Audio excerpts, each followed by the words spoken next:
I was originally a salesperson at an intelligent housekeeper robot company responsible for selling high-end housekeeper robots.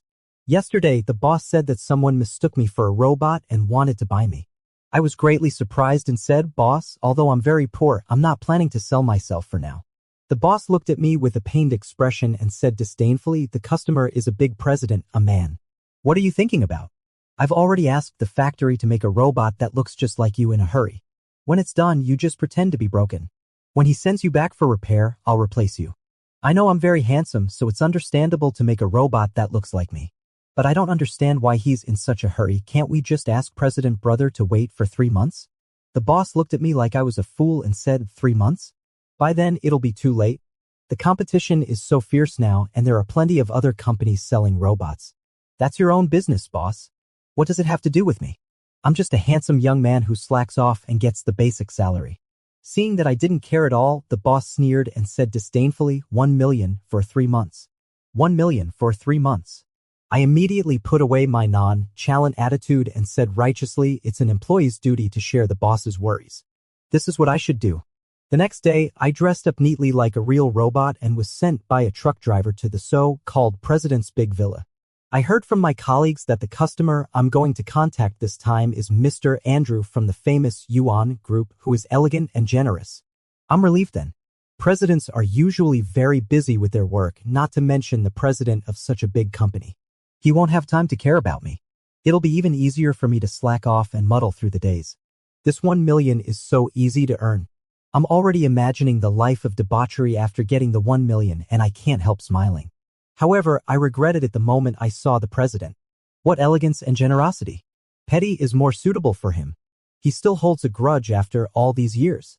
He made a robot that looks like me and bullied it severely. He actually uses this kind of spiritual victory method to take revenge on me.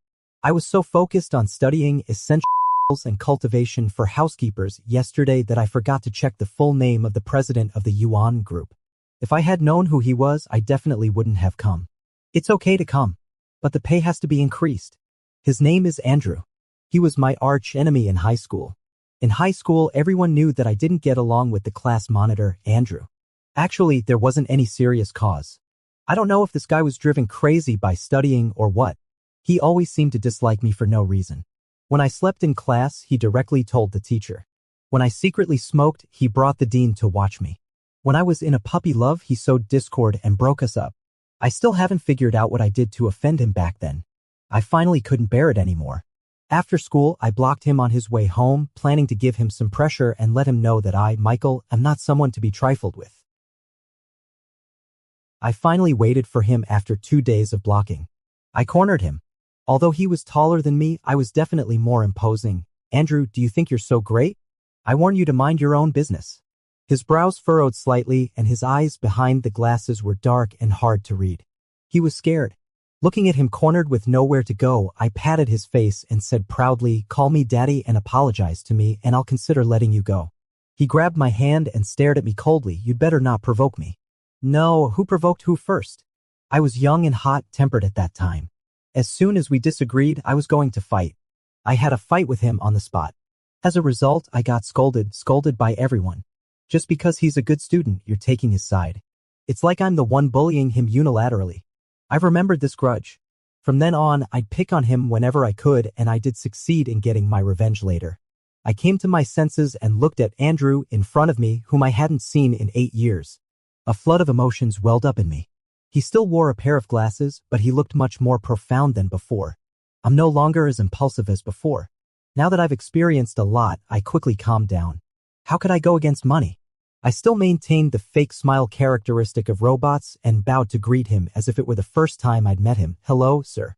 I'm your housekeeper robot. Now you can give me a name." He didn't reply immediately. Instead, he stared at me for a long time, so long that I thought I was going to be exposed. I was sweating profusely. I thought to myself that the intelligent robot industry is developing rapidly. Now most robots can look indistinguishable from real people. The behavioral principle of a housekeeper intelligent robot is to absolutely obey the master. Theoretically, as long as I don't disobey orders, he shouldn't be able to tell if he doesn't examine me closely. Don't panic. Stare back. After a long time, he finally spoke. "Then you'll be called Michael. I knew it. Yes, sir. The villa isn't very big. Only he, the master, and a few servants live in it. As soon as I arrived, Andrew sent all the workers back. I do all the work alone. He even exploits robots. What a despicable capitalist. I'll endure it for the sake of the high salary. Fortunately, the president is very busy and doesn't come back to live often, so he doesn't have time to make things difficult for me. I saw him again late one night half a month later. He came back very late that day. I was forced to get up from my sleep and muster up the energy to greet him at the door. He had been to a social engagement and smelled a bit of alcohol on him. I had already prepared myself mentally for him to humiliate and retaliate against me. To my surprise, he just sat in front of me relaxed and casually chatted with me for a few words such as what I did daily, what advanced functions I had, and when I was manufactured. I answered these questions almost every day and would also take the opportunity to boast about our products at length. He leaned on the sofa with his brows slightly furrowed and his eyes tightly closed, seemingly a bit tired. I thought he was going to fall asleep, so I sensibly shut up. Just as I was about to cover him with a blanket, I was also almost dying of sleepiness and ready to get off work. He suddenly opened his eyes and said, "Why don't you go on? Your voice is also very similar to his. By the way, have you ever seen Michael in person? Your boss said that Michael once worked for him. Because of his handsome and regular features, they used his face to mass-produce robots." Mass-produce what? Why didn't this unscrupulous businessman ask for my opinion? I wasn't sleepy at all immediately. This deserves extra pay. I was suddenly grabbed by the chin by him. He sized up my face and said, "It's really very good looking. This is the best looking face I've ever seen. Do you need to state such an obvious truth? Why are you being so touchy-feely?" Of course, I didn't forget that I'm a decent robot now. I forced a smile and politely replied, "Thank you for your compliment, sir. I don't know Michael in person. I was manufactured last month. Maybe Mr. Michael left his job before last month." Andrew lowered his eyes, seemingly a bit disappointed. He sighed and whispered, "Is that so? Then it seems I should never see him again." What kind of thing to say? He just left his job, not died, okay? But his attitude is different from what I imagined. I thought that as a robot with Michael's appearance, he would beat or scold the robot to retaliate against me mentally. Could it be that his conscience is finally awakened and he finally realizes his past mistakes? After careful consideration, I opened my mouth to probe. "If you need, I can help you ask our boss about the whereabouts of Mr. Michael. It's okay. Don't bother him. He probably hates me, right? He won't want to see me. Indeed, if I had known in advance that the president was you, generally speaking, I wouldn't be here. When did he become so self-aware? There's something fishy." I continued to probe. "Is Mr. Michael your friend?" Andrew shook his head. "How can he be considered a friend?" Sure enough, if he's not a friend but still so concerned, he must be looking for a chance to get back at me. He then slowly said, "He's my ex-boyfriend." Come on, can you listen to what you're saying? Even though I've seen a lot in the world, I can't stand Andrew seriously spouting nonsense. I swear to God. First of all, I'm not gay. Secondly, Andrew and I have a clean slate. So is this some new type of revenge? Attacking the other person mentally by spreading random rumors. But I'm a robot now. Oh right, I'm a robot. I immediately put away the unnecessary expressions that a robot shouldn't have. He probably saw that I was a bit surprised, smiled charmingly, and continued, "Maybe it doesn't count in his eyes." He confessed his love to me and I agreed. But then he forgot about it right away. Only I've always remembered it. Dude, are you serious? I seem to have really confessed my love to him before. That's because I thought he was homophobic and discriminatory towards homosexuals, so I deliberately confessed to disgust him. Besides, there are plenty of people I've casually confessed to. Can this really be taken seriously? At that time, I was in my senior year of high school. There was a pretty girl named Hazel in the class who chased me. I also liked her quite a bit, so I agreed to her pursuit. Hazel is a very nice person. She would not only bring me food casually, but also patiently teach me how to solve problems. Unfortunately, the good times didn't last long. There were always people who couldn't stand others being happy. We broke up after only dating for a couple of days. At that time, the seats in the class were chosen by the students themselves, once a month. Those with good grades that month got to choose first. I was at the bottom of the class, so of course I always chose last. But everyone knew my relationship with Hazel, so they would leave the seat next to her for me. That guy, Andrew, clearly got the first place but didn't choose first. He deliberately waited for Hazel to choose and then sat next to her. I could only go and question him. Are you doing this on purpose? He thought for a while and said expressionlessly, the light here is better. If you want to choose a good seat, try to do better in the exam next time and don't come last again. This was clearly a provocation to me. I was so angry that I almost lost my temper. He not only snatched my seat but also mocked me. I almost punched him. Hazel stopped me. For her sake, I held back and just scolded Andrew a few times. Even more outrageous, I don't know what Andrew said to Hazel, but she came to break up with me 2 days later. She also earnestly advised me that it was important to study hard now. Puppy love would only hold each other back, and it wasn't too late to be together after the college entrance examination. Fine, so you want to play like this, huh? Andrew, just you wait. Don't let me find a chance to get revenge. I soon got the chance. When it was time to choose seats the next month, my grades were a bit better than last month, so I had some right to choose a seat. And Andrew just happened to like sitting in the back row where others didn't like to sit, so I sat next to him. I smiled provocatively at him and said, Monitor, we're desk mates now. Are you happy? It meant that you'd better watch out. I'll teach you a lesson. But he ignored me. I don't know what he's pretending to be. I hate people who act cool the most. I have plenty of strength and means. However, not long after, I found that I couldn't beat him. Every time I tried to pin him to his seat and beat him up when there were few people around, he would counter, control me, and then warn me not to provoke him. It was a bit embarrassing. Fortunately, not many people saw it. I felt it was uninteresting and stopped talking to him openly. I could only resort to some shady tricks secretly, such as hiding his pen or pulling away his chair. However, it seemed to have no effect on him, and it now seems rather childish.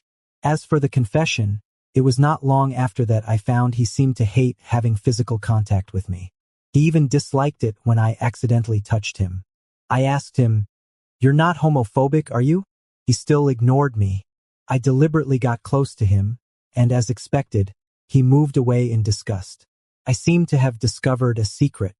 I put my hand on his shoulder and excitedly asked him, "I'm gay." "Surprised, baby? Get out of here." Hearing this, I got even more excited. It happened to be a self-study class, so I deliberately said loudly, "Do you know why I'm sitting next to the class monitor?" Sure enough, everyone's attention was drawn to me. Because I've had a crush on the class monitor for a long time. The dull study life suddenly caused a stir. The whole class burst into laughter and instantly became lively. But everyone knew I was joking. At that time, I was very mischievous. Sometimes when I asked someone for a favor, I would casually make a confession. Moreover, everyone knew I had fought with Andrew. Andrew looked very angry. He slapped the table and seriously said, "What are you all laughing at? Have you finished your homework? Michael, if you disrupt the class discipline again, get out." Immediately, everyone became quiet, but they were all holding back their laughter. He had been working on the same page of the test paper for the whole self-study class. I knew I had disgusted him. That day, I was humming a tune on my way back, feeling a sense of pleasure as if I had avenged a great wrong. It's rare that Andrew still remembers these old events 8 years later. Could it be that he had already seen through the fact that I'm not actually a robot and deliberately said these things to get revenge? Maybe he's testing whether I'm real or not, deliberately seeing if I'll react. Then I have to stay calm even more. Regardless, anyway, I'll just play the role of the butler robot well. When the time is up, I'll take the money and leave. I followed his words and comforted him considerately. It doesn't matter if he forgot. A person as excellent as you can find someone better. Andrew, I can't find anyone. I'll never have someone I like again. I'll go take a shower first. You go wait for me in my room. Can I resign now? Logically, a robot can't refuse its master's request. So, I answered reluctantly, "Sorry, I can't provide this service for the time being. You can look forward to our next version." Andrew said, half laughing and half crying, "You robot, I don't know whether to say you're too smart or not smart enough. I just want you to make the bed and teach you how to tidy up my room. Can't you even do that?" At this moment, I could only act like a submissive person and say, "Sorry, sir. I misunderstood. I will study hard in the future." Andrew's bedroom is usually locked, and no one can go in to clean it. Maybe because I'm not considered a human now. He asked me to come in and help him tidy up and clean it every day from now on. The bedroom is clean, spacious, and tidy, with a faint scent of incense in the air. The books and sundries on the table are stacked neatly according to size, as if the owner has obsessive-compulsive disorder. Quite fits my stereotype of Andrew. What else is there to tidy up? I'm even embarrassed to bring in any dust. I stood in his bedroom like a standby robot, respectfully motionless and only able to blink, waiting for him to finish his shower. I secretly glanced at the digital clock on the table. It was 1:30 in the morning, and I was almost dying of sleepiness. I don't know how long it had passed, but he came out wrapped in just a bath towel casually. But I couldn't help yawning. Just then, I caught his eye. I instantly became alert and silently shifted my gaze, pretending nothing had happened. Is it okay to yawn? This can make me seem more intelligent and more like a human. It's okay. Come here. He made a gesture for me to go over. I walked up to him. He raised his eyebrows and asked me, "Can robots get sleepy too?" Oh no, he still noticed. I started to babble, "Yes, sir. We have the same rest schedule as ordinary humans. It's best to recharge at night. When the battery is low, we imitate the lack of energy state of people when they are sleepy." His hands were still wet. Suddenly, he reached out and felt the back of my neck, asking, "Where's the charging port?" I almost jumped in fright. He looked at me with a complicated expression and pinched the flesh on the back of my neck. I knew he was suspicious of me. Generally, there is a metal-like piece on the back of the neck of bionic robots. He made me a bit nervous with his gaze. Fortunately, I had a flash of inspiration and continued to deceive him, well, because the designer thought that such an important part of the robot exposed outside was prone to damage, so from my batch onwards, it was set here on the chest. Andrew surely wouldn't lift my clothes to have a look. That would be so rude. "Okay, since you're sleepy, go back and recharge and rest first." I only breathed a sigh of relief when I returned to my room. I sighed that it was really not easy to earn this money. I didn't even know if I could last for a month. This money is earned through acting and taking risks. 1 million is not much. I could only pray that this plague god would come back less often. Early the next morning, I called my boss to collude with him in advance to prevent any more accidents from happening later. After seeing off Andrew in the morning, I was free again. There should be surveillance cameras in the villa. To avoid exposing my identity, my range of activities was very limited. It was only my exclusive small room and a little space nearby. I couldn't go out casually without instructions. It was like being in jail. Housework actually expanded my reasonable range of activities. There were special machines for cleaning most areas. I only needed to be responsible for maintaining these machines, as well as some miscellaneous things like tidying up and watering the flowers. It was just that when I was tidying up Andrew's room, I found a photo in the notebook on his bedside table. The photo was none other than a group photo of me and him taken on the day when the college entrance examination ended. I took individual photos with everyone one by one. I originally wanted to skip him, but he actively asked me to take a photo with him. I, being magnanimous, reluctantly agreed. If I remember correctly, he also took photos with many other people. Why did he only keep mine? Could it be that he wanted to curse me? I carefully examined the photo. Apart from being a bit yellowed, there was nothing strange about it. That's right. 8 years had passed. He wouldn't be so childish. I silently put the photo back in its original place. I continued to do the work that needed to be done and strived to get off work earlier. But when I was tidying up another cabinet of his, I found a stack of photos in a box. I flipped through them casually. All the photos had me in them, and almost all of them were taken during high school. Moreover, I didn't remember when many of these photos were taken. Some of them were the ones I posted on social platforms myself. It's really hard to comment on this. I don't know how many times I've done these simple tasks before I had to admit a conclusion. It seems that Andrew really has a secret crush on me. Although he is handsome, has a good figure, is capable and rich. But I'm a straight man. I'm the one who truly hates homosexuality. I can't accept it. I was extremely depressed and couldn't help but go to a balcony to smoke. After thinking it over and over, it's my fault. I was young and ignorant at that time. A handsome young man who was originally quite homophobic was forcibly turned gay by me. When exactly did Andrew turn gay? Looking back on my school days, life was too dull and boring. It was not common for a man to confess his love to another man so publicly. I was just joking at that time, but the rumor spread more and more like the truth, and they even made up a vivid story about my tortuous feelings of loving Andrew for many years. My friend Benjamin from the next door class heard about this and came specially to gloat and ask me, "Michael, I heard that your class monitor also likes you. Is it true?" Anyway, I don't believe it. After all, he can't avoid me fast enough. I don't know. Why don't you ask him yourself? I pointed to Andrew, who was seriously explaining a problem to a female classmate in front. It could just annoy him a bit. Benjamin shouted on my behalf, "Class monitor." Andrew turned his head and looked at us warily. "Why don't you explain the problem to our Michael? He doesn't understand either. Have you fallen in love with someone else?" Andrew obviously didn't want to pay attention to us and turned back to continue explaining the problem to others. I cooperated by pinching my throat and joking, "Husband, say something." It caused a burst of loud laughter. It made him glare at me helplessly with his ears turning red with anger. I just like to see him angry but unable to do anything about me. I've said such things both explicitly and implicitly more than once. Sometimes I even made him throw down his pen and skip class on the spot. Now that I think about it, it seems a bit excessive. Fortunately, it was already April at that time. Even if he was uncomfortable, he was only tortured by me for 2 months. Those unbearable past events really can't be thought about too much. The more you think about them, the more something seems off. Sometimes I really want to go back and beat myself up. Why was I so mean for no reason? It's really a sin. What can I do now? I can only pretend not to know. After all, I'm a straight guy and can't be with a man. To ease the guilt in my heart, I decided to be nicer to him from now on. I muddled through for I don't know how many days. Then I received the news that Andrew was coming back. I stood at the door waiting for him. He was brought back by a woman. He was dead drunk. He probably went to talk business with someone again. I originally wanted to help, but the woman waved her hand at me and said it wasn't necessary. So I just followed behind.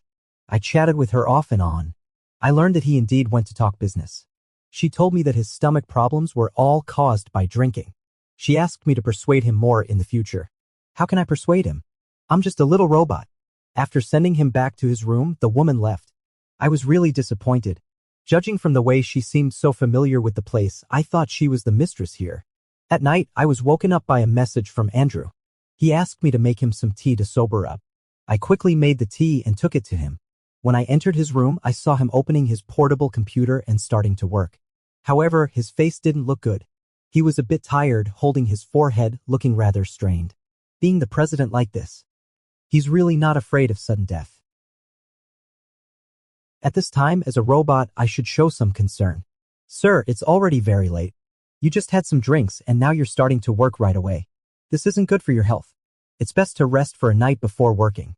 He took the tea from me and drank it all in one gulp. Then he sighed and said, "You're nothing like him. This is nonsense. If I were like myself, how could I showcase my excellent act? Can you pretend to be him?" "No, I want to take a taxi and run away right now." Although I thought so, I still replied professionally, "Do you mean Mr. Michael? What kind of person is he? Tell me and maybe I can act like him." He thought for a moment, smiled gently and said, "It's okay. It's good the way you are now. After all, I've never seen him be so obedient and submissive." "What do you mean? You'd better make it clear." Suddenly, he pulled me into his arms. Off guard, I lost my balance and sat on his lap. Well, now I'm in a dilemma. I'm just frozen. Sure enough, you're very submissive. My submission is due to my good professional ethics. He can't do anything to a robot, right? I quickly regained my composure and replied bravely and matter-of-factly, "You are my master and I should obey your instructions." He looked into my eyes and said, "You'll have to pay the price for what you've said and done." I'm a bit nervous. What price? He can't be inhumane, right? I have a bad feeling. His face was getting closer and closer to mine. I was getting more and more panicked, thinking about how to run away reasonably. My mind has never worked so fast. Fortunately, he stopped and didn't do anything to me, but he hugged me tightly. Do you get nervous too? Who wouldn't be panicked in this situation? There's something poking me in the back. I tried to answer calmly, of course. I have all the emotions that humans have. Could you let me go first, sir? I unconsciously tried to break free. But he hugged me tighter and his body temperature seemed abnormal. This made me more and more nervous and my heart beat faster and faster. I don't know how long it took. It was so long that I almost thought he was going to fall asleep. I broke free from him and found that he was not only a little drunk but also had a fever. Are you okay? He didn't answer me. All I heard was his heavy breathing. Is he going to die? Just as I was about to call the emergency number, he grabbed my hand and replied, I'm fine. I'll be okay after taking some medicine. Don't worry about me. How could I not worry? I immediately called his doctor to take care of him. Meanwhile, I planned to make an excuse of charging my phone and slip away. The doctor stopped me and told me to take good care of him. He was sick due to overwork. Andrew needs to rest at home for some time. The doctor asked me to supervise him to take medicine on time and never let him stay up late, drink alcohol, or coffee. Not only are these things harmful to the body, but more importantly, one must never touch alcohol after taking some medicines. He stayed at home for the next few days. I supervised him to take medicine as the doctor instructed. Apart from supervising him to take medicine and cooking for him, I tried my best not to appear in front of him at other times. Even if there was no work, I would find something to do to avoid being called by him. However, there weren't many tasks I could do. It was always the same simple household chores over and over again. As a result, the few potted plants he had were watered so repeatedly by me that they were almost drowned. I lived in constant fear during these days. The more I worked, the more guilty I felt. Should I run away? Then wouldn't all my work in the past half-month be in vain? If I don't run away, what if? What are you doing? I've seen you change the water in the fish tank 5 times and mop the floor here 3 times. There are special machines to do these things. Andrew suddenly appeared behind me like a ghost, scaring me so much that I almost dropped the mop. Are you really afraid of me? Why do you keep avoiding me? Still, he noticed it. I put down the work in my hands, took a deep breath, and quickly got into the working state. Then I said, as a housekeeper, it's only natural to respect the owner of the house. You rarely stay at home.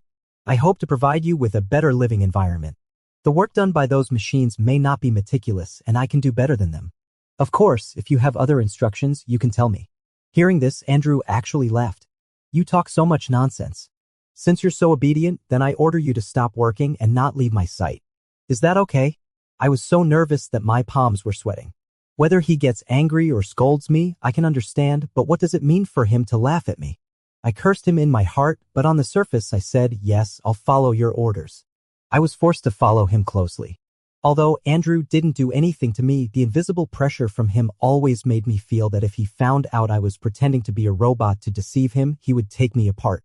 That night, I called my boss and said I didn't want to do this job anymore. The boss roared, "When did you become so timid? You weren't like this before, you coward." Besides, Andrew is such a nice guy and so handsome. Everyone who has contacted him likes him. You should get in touch with him more. If I get in touch with him more, I'm afraid I'll die in his hands. He is not as gentle and refined as he seems. After all, I've done so many bad things in the past that I dare not face him. Boss, things are really not that simple. I feel like I'm about to be exposed. I can't pretend anymore, boss. Can't I just give up the money? Well, now a month has passed. Hold on for another month. I've asked the factory to speed up production. The new robots will be off the production line in less than 3 months. How about this? Whether you're exposed or not, this 1 million is yours, okay? If you complete the task successfully, I'll give you an extra 500,000 and I'll also give you a bigger year-end bonus. Fair enough. I thought seriously for a second and finally succumbed to the money. I reluctantly agreed. Since you've said so, boss, then all right. A month will pass quickly. Just endure it. From then on, I'd say this to myself every morning while looking at the countdown. Andrew had been staying at home resting for almost a week. He said he was on leave, but in fact, he just changed his workplace. He even rarely went out. I'd almost heard all his business secrets. But what's the use of me hearing them? It'll only increase my risk of being assassinated. The doctor said he needed to rest for half a month. There were still more than 20 days to go. It seemed like an endless wait. Fortunately, I heard him on the phone saying that he seemed to be going to a birthday party of some big shot tonight. I could finally have a night off. When he was about to go out at night, I pretended to be concerned and told him, "Don't drink alcohol after taking the medicine. Remember to come back early and rest tonight. Contact me in advance if you need anything. Be careful on the road. It'd be best if you go out and have fun for 3 days and nights and don't come back." Andrew looked at me suspiciously and said, "You seem really happy that I'm leaving?" Oops, it seemed a bit obvious. I could only cover it up by saying, "Of course I'm happy when you're happy. I seem to have said that you have to stay with me all the time and not leave my sight, right?" I don't think it's advisable for you to take me to such an important occasion. It's not such an important occasion. It's just my uncle's birthday. Is it too late for me to order you to go with me now? Sure, of course. I changed out of my work uniform and put on a slightly more formal suit. I followed him like a walking corpse to his second uncle's birthday party. There weren't many people at the birthday party. Andrew told me that all the people there were his family members, so I didn't have to be too polite. I perfunctorily promised him. I also want to be less polite, but now as a robot, I was brought here without eating. Now I can only look at the pastries on the table in front of me but can't eat them. The more I look, the hungrier I get. I silently shifted my gaze. If I can't see, I won't feel hungry. Not looking at the road with my eyes, I was walking behind Andrew when I accidentally bumped into a young man in his early 20s head on. He sized me up and asked, "Brother, who is he? Why have I never seen him before?" "He is." Andrew turned around. Before he could answer, he received a call from his second uncle and left. Andrew told me to stay here and get to know these people first, and he would be back soon. I watched him go upstairs. Finally, I had a chance to be myself. I couldn't help but raise the corners of my mouth. My occupational disease flared up on the spot. I habitually promoted, "My name is Michael. I'm the latest smart housekeeper robot of Angia brand. Everyone who has used it says it's good and the price is not expensive. The functions." Before I could finish my introduction, the young man interrupted me. He widened his eyes in surprise and said, "So it's a robot. It's made quite realistically." There were also several robots sweeping the floor, wiping the tables, and serving dishes on the spot. Although they looked like real people, most of them had blank expressions. You could still recognize them as robots if you looked closely. Because I looked so much like a real person, 3 or 5 young people came to look at me. "You're so good looking. Can I touch you?" Of course. It wasn't a difficult request. I couldn't refuse, but I just felt a bit strange. However, I soon regretted it. These kids were really not polite at all. They pinched my face, pulled my hair, and groped all over my body. Forget it. I can't be taken advantage of for free. I might as well boost some sales and earn more money. If you like me, go to the store and mention my name. You can get a 10% discount. Really? Your family's robots are really well made. You're the most realistic and good-looking robot I've ever seen. Hearing what he said, I felt a little less annoyed and a little happier, really. Thank you. What are you doing? Hearing Andrew's voice, I gasped and felt inexplicably flustered. Why did he come back so soon? I haven't had time to get something to eat. How disappointing. Several young men silently retracted their hands. Brother, this robot is really well made. Give him to me, okay? You can order another one. Andrew frowned and gave the young man a cold look. He pulled me to his side and whispered in my ear, scolding me, "Don't run around." I also gave him a cold look and thought, "Brother President, it was you who asked me to get to know them." "Brother, give me one too," another young man said. Andrew held my hand tightly and said to him, "Sorry, he's not a robot. He's the one I love." When was I exposed? Or did he say that on purpose? Several kids looked at me meaningfully. The general meaning in their eyes was, "You really know how to have fun." I didn't. I'm a decent person now. After they all walked away, I asked Andrew in self-deception, You're joking, right? He nodded with a faint smile and said, "Yes." He's getting more and more terrifying. In comparison, he was much more normal 8 years ago. Since I'm already here, regardless of whether he's discovered the truth or not, I'll continue to act as a robot and get through tonight first. I followed him and watched him talk to various people about business, catching up on old times and gossiping about his personal life. He's indeed a bit different from before. He seems very approachable. If I hadn't been beaten by him and witnessed what he did before, I'd almost believe this decent-looking act of his. Some of Andrew's friends heard that I'm the person he likes and came to get to know me one after another. Andrew introduced me in the name of Michael. In their eyes, I'm Andrew's partner. Those people found it very strange that someone who hadn't been in a relationship for ages had brought back a partner. They all said they wanted to have a couple of drinks with me. "Andrew, what should I call him? Sister-in-law? That doesn't seem right." I was a bit numb and corrected them, saying, "Just call me by my name." Just then, I was extremely hungry. Although robots can't eat, they can still drink something. I gladly took the wine glass, but he stepped in first and intended to drink it for me. I'm a dedicated butler, so of course I remembered that he couldn't drink. I snatched the wine glass back and drank it in one gulp. "Your body isn't fully recovered yet. Don't drink." This wine was really delicious, but drinking it on an empty stomach made me a bit dizzy. I quickly got along well with these people. I got a clear understanding of each of their general situations and their relationships with Andrew. Before the party was over, Andrew drove me back.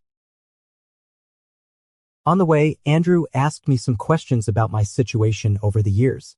I answered all of them off topic and enthusiastically asked him if he needed me to prepare a late night snack and other considerate questions. He seemed very dissatisfied and ignored me all the way. Finally, he told me to shut up.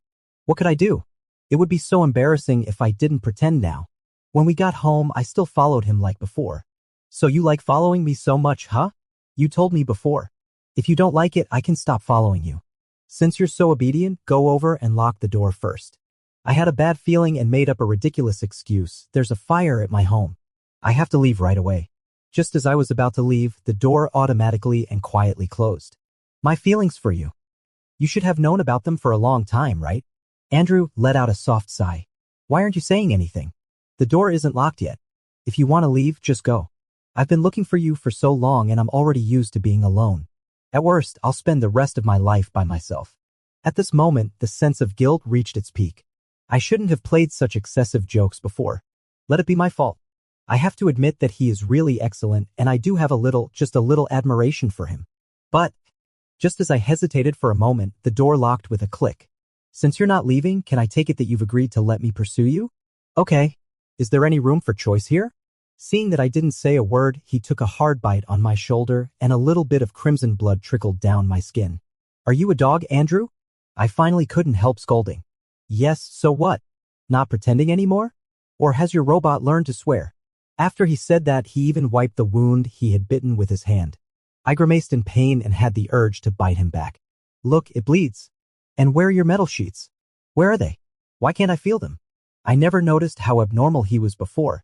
I must go and get a few rabies vaccine shots. I pushed him away forcefully. When did you realize that I'm not a robot, Andrew? But he counter-questioned, is it hard to tell? Seeing that he was so insincere, I pretended to leave. But he grabbed me, his eyes deep. You know I really like you. I'm straight. It's impossible between us. Andrew grabbed me and retorted, straight? Are you sure? Your body is a lot more honest than your mouth. I was really under his control. I didn't dare to say a word or move. One must always pay the price for what they have said and done. Later, I really paid a heavy price for this. From then on, I never dared to deceive him again. The next day, he pulled me up and took me to see my boss, saying that he was going to redeem me. Andrew, why did you come here in person? Please have a seat quickly. The boss seemed to have seen a money god and his eyes were almost squinted into a slit. The boss frowned when he saw me with a bit of warning. He thought I had made a mistake and annoyed Andrew and he was here to return the goods. Andrew took my hand and the boss's look at me instantly became complicated. Well, Andrew, is our robot working well? Andrew replied truthfully, yes, it's quite good. But I examined it carefully yesterday. It's fake. The boss was a bit embarrassed and forced a smile, saying, actually, we didn't mean to hide it from you. Well, how about I refund all the money to you first? Andrew, it doesn't matter. I'm not here for a refund. I'm here to tell you that I'm taking him away. He won't come back here anymore. Oh, of course. It's his freedom. After packing up my things there, I left with him. Everything changed so fast. It was like a dream. It wasn't until I got in his car on the way back that I realized I had lost my job. You got me fired. What am I going to do in the future? Work with me. Where else do you want to go? When did I say I wanted to be with you? Are you going to be a heartbreaker?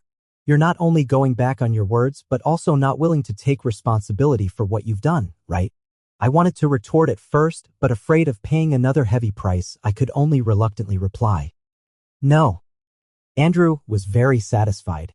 That's more like it. Call me the way you used to. Call me a couple of times and let me hear. In the past, I really dared to call him anything without any scruples. Now that I'm under someone else's roof, I have to bow my head. I quickly whispered, husband. What did you say? I can't hear you. Say it again. Andrew is really pushing his luck. I couldn't bear it any longer and shouted, son, my dear Andrew. He was so angry that he laughed. He grabbed me and said, the car hasn't left yet. I'm not sure if anyone will pass by here later. I don't know what Andrew has been through in the past few years. He has actually become more perverted than me. I have a feeling that something is wrong. Who? Husband. I was forced to say it. After a long time. You're much more obedient than before. Just you wait, Andrew. I'll remember this grudge. 18 Andrew, Perspective Extra. I've liked Michael for a long time. If there has to be a reason, it was probably that evening when everyone had gone home and only he and I were left in the classroom. I was doing a test paper and he was sitting in front of me eating an orange. But the eraser accidentally rolled onto the floor. He bent down to pick it up and then turned around to hand it to me. The setting sun was shining right on his profile. His eyelashes fluttered slightly and his eyes were as clear as amber. What are you looking at? Is there something on my face? Here's your eraser back. I realized I was being a bit out of line and quickly averted my gaze. There's nothing. Thank you. Want an orange? He broke off a piece and offered it to me. I shook my head and continued pretending to do my homework, not daring to look at him. After that, we had no more interactions. He was not a good student. He had done everything like smoking, drinking, dyeing his hair, and fighting. But he was a loyal person. If someone was kind to him, he would return the kindness tenfold. I always worried that such a nice person would get taken advantage of. I was the class monitor and had a soft spot for him. Whenever he did something wrong, I tried my best to correct him, hoping that he would improve. However, he seemed to have some misunderstandings about me. He always thought I was targeting him and often caused me trouble. Actually, I was secretly delighted. At least this way I could catch his attention and have a reason to interact with him. Later, he fell in love with someone and I deliberately broke them up. It wasn't for his own good. In fact, I just couldn't stand it. I couldn't accept him being with someone else, at least not in front of me. I admit that I'm such a mean, spirited, and gloomy person. At the same time, I deceived myself, thinking that many things I did were for his own good. In fact, I wished to monopolize him. I was well aware that my infatuation with him had become a bit pathological. I could only restrain myself forcefully, fearing that the slightest hint of my feelings would show. But he deliberately provoked me. He became my deskmate and even confessed his love to me. Of course, I knew he was just trying to anger me. But this wouldn't do. We were getting too close. How could he understand that beneath my calm exterior, my heart was already being tossed by waves after waves of storms? My reason was like a boat in the waves about to be capsized. I decided to stay away from him. He was too dangerous. Actually, I had thought about confessing my feelings to him. But in the end, I didn't tell him how I felt. He didn't like me anyway, and I was afraid he would hate me even more. After much thought, I felt that confessing was meaningless. I comforted myself that he would only affect my state of mind. Besides, he was just a passing figure in my life. Maybe I would forget about him in a couple of years. But later, I never met anyone like him again. He was simply irreplaceable and I just couldn't forget him. Many years later, I graduated. My parents wanted me to stay abroad, but I still chose to return to my home country and went back to the old city. There still seems to be an unrealistic and secret expectation in my heart. I just don't want to admit it. I accidentally heard that he seems to be working as a salesperson in a company that sells robots. I asked my assistant to go there and have a look. The assistant called and said that Michael had quit long ago, but there was a robot like Michael for sale. I didn't hesitate to buy it at a high price. Soon I saw him. He really looked so much like him. He was even better looking than I remembered. I still felt a flutter in my heart when I saw him again. At this moment, I have to admit that I've liked him for almost 10 years. I asked someone to inquire about Michael's whereabouts. I want to pursue him. After all, the robot isn't a real person. It's not bad to keep it at home as a decoration. I was so busy with work that I even forgot those things. Until one day when I drank some wine and went back in a daze. I always had the illusion that the little robot was Michael himself. I couldn't hold back and hugged him tightly in my arms. Until I heard his heartbeat. How could a robot have a heartbeat? I thought I was dreaming. I hugged him tighter and tighter, afraid that I would wake up the next moment. After I sobered up the next day, I found the information about Michael that others had told me among many neglected messages. It turned out that he hadn't quit his job. He had been working in that company all the time, but he had gone missing recently. Suddenly, I found it very interesting. I wanted to see how long he could pretend.